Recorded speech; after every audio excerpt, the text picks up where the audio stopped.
नमस्कार, knocking-news.com में आपका स्वागत है। मैं हूं गिरिजेश वशिष्ठ। क्या आप सोच सकते हैं कि अमेरिका और रूस के बीच में अभी भी व्यापार चल रहा होगा?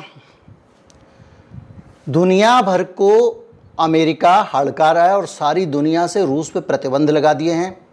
जर्मनी तरस गया, फ्रांस तरस गया और उसको ऊर्जा जैसी चीज़ें भी खरीदने नहीं दी। जो पाइपलाइन है नॉर्ड स्ट्रीम, उसके ज़रिए तेल की सप्लाई तक बंद करवा दी।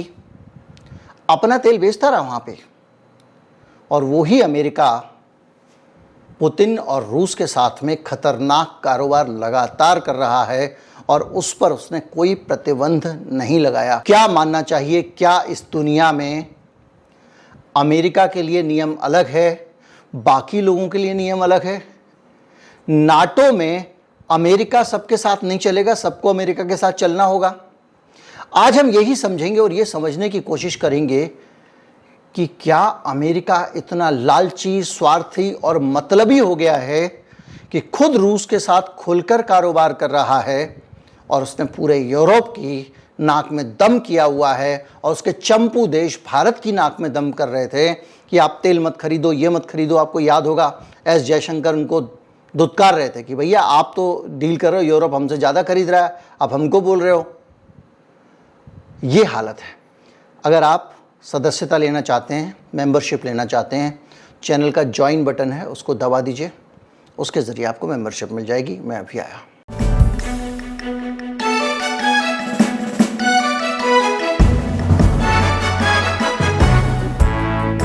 रूस लगातार अमेरिका को एक ऐसी ऊर्जा का स्रोत दे रहा है एनर्जी को लेकर। देखिए जैसे ऐसे समझिए बहुत सरल तरीके से कि जब ठंड पड़ रही थी तो जो ऊर्जा की ज़रूरतें थीं, जिसमें गैस थी, जिसमें तेल था, वो पूरी करने के लिए फ्रांस और जर्मनी तड़प रहे थे। लोग सड़कों पर थे और वो कह रहे थे कि नाटो से बाहर निकलिए, प्रदर्शन हो रहे थे। वहाँ पे तेल का दाम, गैस का दाम काफ़ी बढ़ गया था। अमेरिका से उनको महंगी गैस और महंगा, इस तरह से एक ऊर्जा संकट जिसको कहते हैं, एनर्जी क्राइसिस खड़ा हो गया था यूरोप पे। ये आप जानते हैं।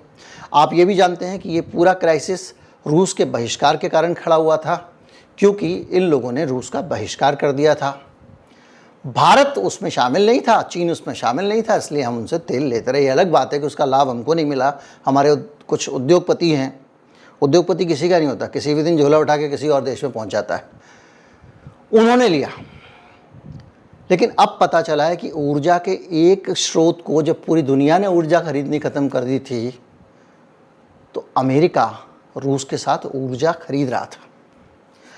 ये ऊर्जा का जो स्रोत था ये गैर परंपरागत स्रोत है, जिसको हम सब जानते हैं, बेहद खतरनाक है, और ये है आर्म्स ग्रेड का, न्यूक्लियर बम बनाने के ग्रेड का यूरेनियम। रिफाइंड यूरेनियम रूस से अमेरिका खरीद रहा है, लगातार खरीद रहा है। इसके बावजूद खरीद रहा है कि रूस की जो कंपनी अमेरिका को यूरेनियम सप्लाई करती है, वो कंपनी रूस की सेना को भी यूरेनियम दे रही है, और वो यूरेनियम रूस की जो आर्म्स इंडस्ट्री है, जो हथियार बनाने वाला उद्योग है रूस का, जिसके हथियार यूक्रेन के खिलाफ इस्तेमाल हो रहे हैं, उसको भी सप्लाई कर रही है। अमेरिका के अंदर से आवाज़ें उठ रही हैं कि भाई साहब, सारी दुनिया में आपने लगा दिया प्रतिबंध, आप ऐसा कैसे कर सकते हो कि रूस से यूरेनियम खरीदो? रूस का एक पैक्ट है अमेरिका के साथ कि वो इनको यूरेनियम देगा, और कौन सा यूरेनियम होगा? जो आर्म्स ग्रेड का होगा, लेकिन उस यूरेनियम का इस्तेमाल हथियार बनाने में नहीं किया जाएगा, बिजली बनाने में किया जाएगा। एक्सपर्ट कहते हैं कि जो यूरेनियम रूस खरीदता है, माफ़ कीजिए, अमेरिका खरीदता है रूस से, वो यूरेनियम अगर अमेरिका खरीदना बंद कर दे तो वहाँ बिजली के दाम बढ़ जाएंगे। लेकिन एक्सपर्ट कहते हैं कि वो दाम सिर्फ 1% या 2% बढ़ेंगे, उससे ये काफ़ी कम है जो जर्मनी और फ्रांस में दाम बढ़ते रहे।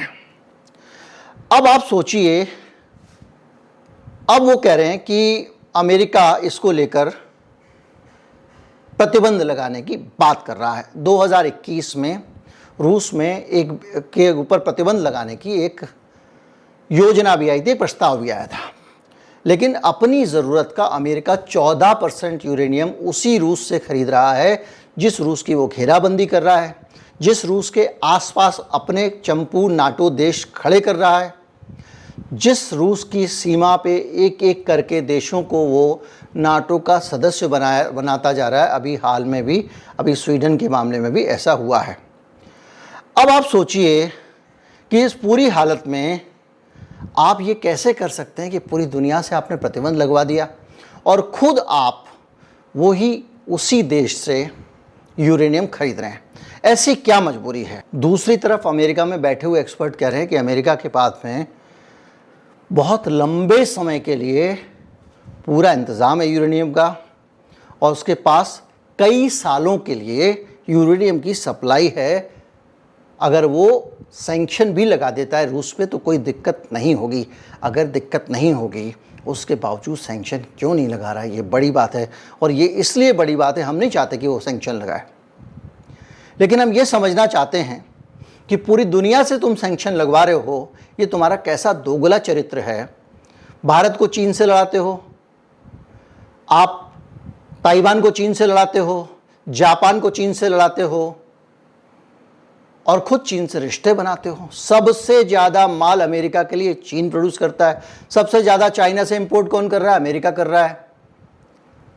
और अमेरिका उसके बावजूद दूसरों को चीन से भिड़ा रहा है और अपने संबंध अच्छे बनाया जा रहा है। अच्छा, अब आप ये सोचें कि भाई अगर इन्होंने प्रतिबंध लगा दिया तो रशिया परेशान हो जाएगा, रशिया पे फ़र्क पड़ जाएगा। तो रशिया पे भी इससे बहुत ज़्यादा फ़र्क पड़ने वाला नहीं है। जो आपने तेल और गैस के सैंक्शन लगाए ना, उससे अमेरिका को जो फ़र्क पड़ना था उसके सामने ये ना के बराबर फ़र्क पड़ेगा।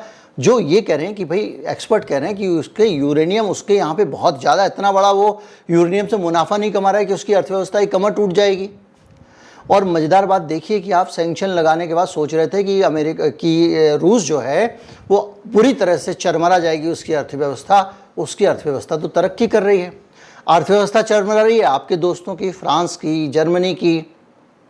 वहाँ पे अंदर अंदर अनरेस्ट है, लोगों के अंदर गुस्सा है, लोग सरकार से नाराज़ हैं, प्रदर्शन हो रहे हैं, तमाम तरह के जुलूस निकल रहे हैं। सर्दियों में वो लोग परेशान हो गए, लकड़ियाँ जला जला के घर गर्म किए हैं।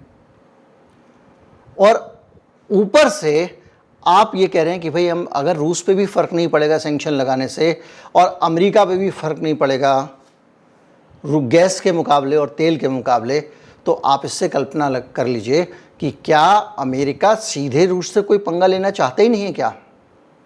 जो कुछ करवा रहा है नाटो के ज़रिए या इनके ज़रिए करवा रहा है। इसके अलावा अमेरिका का जो हाउस ऑफ रिप्रेजेंटेटिव है, देखिए हाउस ऑफ रिप्रेजेंटेटिव क्या है ये भी समझ लीजिए। जैसे हमारे यहाँ लोकसभा है, वैसे उनके यहाँ हाउस ऑफ रिप्रेजेंटेटिव, क्योंकि हाउस ऑफ रिप्रेजेंटेटिव में लोगों का चुनाव सीधे जनता करती है। जैसे हमारी राज्यसभा है वैसे उनका सीनेट है, लेकिन पावर का मामला उल्टा है। हमारे यहाँ लोकसभा राज्यसभा से अधिक शक्तिशाली है, उनके यहाँ जो उनकी राज्यसभा है लोकसभा से अधिक शक्तिशाली है, यानी सीनेट के पास पावर ज़्यादा है। लेकिन जनता का जो प्रतिनिधित्व है वो हाउस ऑफ रिप्रेजेंटेटिव्स है। और वहाँ से एक बिल पास हो चुका है कि रशिया से यूरेनियम इंपोर्ट बंद होना चाहिए और रशियन फ्यूल के ऊपर निर्भरता कम करनी चाहिए। तो हाउस ऑफ रिप्रेजेंटेटिव ने क्या कहा? रूस से यूरेनियम मत मंगाइए। अब सवाल उठता है कि भैया अमेरिका के पास अपने यूरेनियम को एनरिच करने का फार्मूला है। बीच में बताता चलूं कि जो यूरेनियम रूस भेज रहा है एनरिच करके, रिफाइनिंग करके, उसको ग्रेड का बना के, ये यूरेनियम कजाकिस्तान से आता है रूस में, रूस उसको प्रोसेस करता है। आपको याद होगा मैंने एक वीडियो बनाया था, उसमें बताया था कि जब तक अफ़गानिस्तान में जब तक यूरेनियम था, अमेरिका ने वहाँ कब्जा बना के रखा और रूस की सीमा के पास वाले इलाकों में लगातार उसने यूरेनियम का वहाँ से खनन किया, दिन रात हवाई जहाज़ों में भर भर के। और जब यूरेनियम वहाँ से उसने निकाल लिया तब वो अफ़गानिस्तान छोड़ के गया है, ऐसी रिपोर्ट आई है और उस रिपोर्ट को उस वेबसाइट के सारी चीज़ों के साथ मैंने आपको साझा किया था। तो अब अमेरिका के पास में क्या यूरेनियम के, देखिए अब यूरेनियम तो उठा लाए थे अफगानिस्तान पे, उनके पास वैसे भी रॉ यूरेनियम होना चाहिए, तो क्या उनके पास यूरेनियम प्रोसेसिंग की फैसिलिटी है? तो पता चलता है कि उनका जो ओहियो है, जो उनका वहाँ पे एक पिकेटन जगह है, वहाँ पे एक फैसिलिटी है। लेकिन रूस का जो अमेरिका से जब से युद्ध चल रहा है तब से वहाँ पे करीब करीब वो इलाका खाली पड़ा हुआ है और वहाँ पे वो नया यूरेनियम भी नहीं बना पा रहे हैं और उसका जो सप्लाई चेन है उसको भी मेंटेन नहीं कर पा रहे हैं। निचोड़ में ये है कि अमेरिका के पास अपने पास इतनी फैसिलिटी नहीं है कि अपनी ज़रूरत का यूरेनियम अपने घर में बना लें, और 1/3 यूरेनियम ही वहाँ पे वो रूस से मंगाता है, लेकिन अपने पास बनाने की क्षमता नहीं है। उसका जो आता है बाहर से आता है, और सबसे सस्ता यूरेनियम भी रूस से मिलता है। ये भी एक वजह है जिसकी वजह से अमेरिका रूस से दोस्ती तोड़ना नहीं चाहता है, दुनिया की तोड़वा रहा है। जानकार कहते हैं कि अगर अमेरिका को फिर से अपने यहाँ से पूरा यूरेनियम बनाने का जुगाड़ करना है, यानी अपनी ज़रूरत का पूरा यूरेनियम अपने यहाँ ही उसका संस्कार करना है, रिफाइनिंग करनी है, जो भी आप कहें, तो उसके लिए बहुत पैसे खर्च करने पड़ेंगे और बहुत सारी उसमें ब्यूरोक्रेटिक हर्डल्स हैं। क्योंकि अगर आप यूरेनियम का संशोधन करते हैं तो एक सबसे बड़ा सवाल ये उठता है कि आप क्या परमाणु बम के लिए कर रहे हैं, कहीं आप उसका इस्तेमाल विध्वंसक तरीक़ों में तो नहीं करेंगे। इस वजह से भी मामला अटका हुआ है और नतीजा ये है कि इसको अब पुतिन ने एक जियोपॉलिटिकल टूल के तौर पे इस्तेमाल करना शुरू कर दिया, यानी अपनी जो अंतर्राष्ट्रीय राजनीति है उसमें धौंस के तौर पे उसको इस्तेमाल करना शुरू कर दिया है। अमेरिका बहुत सारी वजहों से, जिसमें से सबसे बड़ी वजह यूरेनियम है, रूस से सीधे पंगा लेना नहीं चाह रहा है। अभी सबसे ताज़ा पंगा क्या है? क्लस्टर बम होते हैं। क्लस्टर बम ये होते हैं कि एक साथ दिवाली में लड़ी होती है ना, उसमें आप 1000 पटाखों की लड़ी, 2000 पटाखों की लड़ी होती है ना, ऐसे समझ लीजिए उसमें कई सारे पटाखे हैं और वो आसमान से जब उसको पटकते हैं तो वो एक साथ लंबा इलाका, पूरा 500 मीटर का, 1 किलोमीटर का इलाके में बम ही बम गिर जाते हैं। और जब वो बम गिरते हैं तो उनके ऊपर पूरी दुनिया में उनका विरोध हो रहा है, उस पर प्रतिबंध है। यहाँ तक कि ब्रिटेन भी उस पर प्रतिबंध लगा चुका है, क्योंकि मानवता के लिए बहुत खतरनाक बम है। खतरनाक इसलिए है, जैसे आप लड़ी जलाते हैं उसमें कई पटाखे छूट जाते हैं, कोई 5 मिनट बाद फटता है, कोई 10 मिनट बाद फटता है। अब वो तो पटाखा है, पटाखा अगर देर से भी फट जाएगा तो चल जाएगा, लेकिन अगर एक बम आसमान से गिरा है और कहीं ज़मीन में घुस गया, 2 महीने बाद फटा, 3 महीने बाद फटा, क्योंकि उसमें 20-30% के करीब नहीं फटते हैं, तो ये इंसानियत के लिए बहुत ख़तरनाक है। दूसरा, ये इंडिस्क्रिमिनेट है। अगर आप टारगेट करके एक बम छोड़ते हैं मिसाइल से तो एक जगह जाके फट जाएगा। ये कई बेजुबान जानवर, बेकसूर लोग, उन सब के ऊपर है। तो पूरी दुनिया इसका विरोध कर रही थी, लेकिन अमेरिका ने उसको भेज दिया है। अब आप यहाँ चाल समझिएगा, रूस के पास धीरे धीरे हथियार कम हो रहे हैं, अमेरिका के पास भी कम हुए हैं काफ़ी यूक्रेन वार के चक्कर में। लेकिन क्लस्टर बम, अब क्लस्टर बम अगर अमेरिका उसको देता है तो इसका मतलब यह है कि उसने रूस के हाथ खोल दिए और रूस अब जितने चाहेगा उतने क्लस्टर बम इस्तेमाल करेगा, क्योंकि आपने पहले इस्तेमाल कर दिया। तो अब इसमें बताइए ज़रा, रूस के साथ है अमेरिका या उसके खिलाफ है? जिस रूस की ये नौबत आ गई थी कि अब उसको परमाणु बम इस्तेमाल करने पड़ेंगे। एक न्यूक्लियर फुटबॉल हाथ में लेके घूमना पड़ता था बाइडेन को। न्यूक्लियर फुटबॉल जो लोग नहीं जानते उनको बता दूं, एक ब्रीफकेस होता है, फुटबॉल नहीं होती है, और वो ब्रीफकेस लेके अमेरिका का राष्ट्रपति हमेशा अपने साथ चलता है और उसके अंदर ही न्यूक्लियर बम चलाने का बटन होता है। यानी वो अगर चलाना है तो बाइडेन खुद ही उस ब्रीफकेस को खोल के उसके अंदर जो भी 2-4 बटन सटन होते होंगे उसको दबा के स्विच ऑन करके ही वो परमाणु बम छोड़ सकता है। और जब इमरजेंसी सिचुएशन होती है तब राष्ट्रपति उसको हमेशा अपने साथ रखते हैं। अभी हाल में कुछ तस्वीरें आई हैं जिसमें बाइडेन न्यूक्लियर फुटबॉल साथ में लेकर घूम रहे हैं। यानी ये स्थितियाँ आ चुकी हैं, और ऐसी स्थिति में जब रूस के पास में क्लस्टर बम पड़े हों और उसको चलाने का मौका नहीं मिल रहा हो, तब ऐसा कर देना ठीक मौका देना होगा। जैसे कि हमारे यहाँ पे अटल बिहारी वाजपेयी पर आरोप लगे थे कि उन्होंने परमाणु परीक्षण करके पाकिस्तान को मौका दिया, क्योंकि जैसे ही इन्होंने यहाँ परमाणु परीक्षण किया उसके दूसरे दिन पाकिस्तान ने परमाणु परीक्षण किया। कुछ पश्चिमी विशेषज्ञों का ये कहना था कि ये दोनों देश मिले हुए थे, ये दोनों अपने परमाणु परीक्षण कर लेना चाहते थे, इसलिए इन्होंने मौका दिया, उन्होंने कर लिया। सच क्या है कोई नहीं जानता बहरहाल। लेकिन जो सिचुएशन है वो ये है कि अब आप दोनों को देखेंगे तो आपको लगेगा कि यार ये उतना ज़्यादा दुश्मनी नहीं है जितनी हम समझते हैं, ये तो मिले हुए हैं। तो ये है टोटल सिचुएशन, ये वो हालात हैं जिसमें दुनिया, ये दोनों खतरनाक लोग खतरनाक खेल खेल रहे हैं।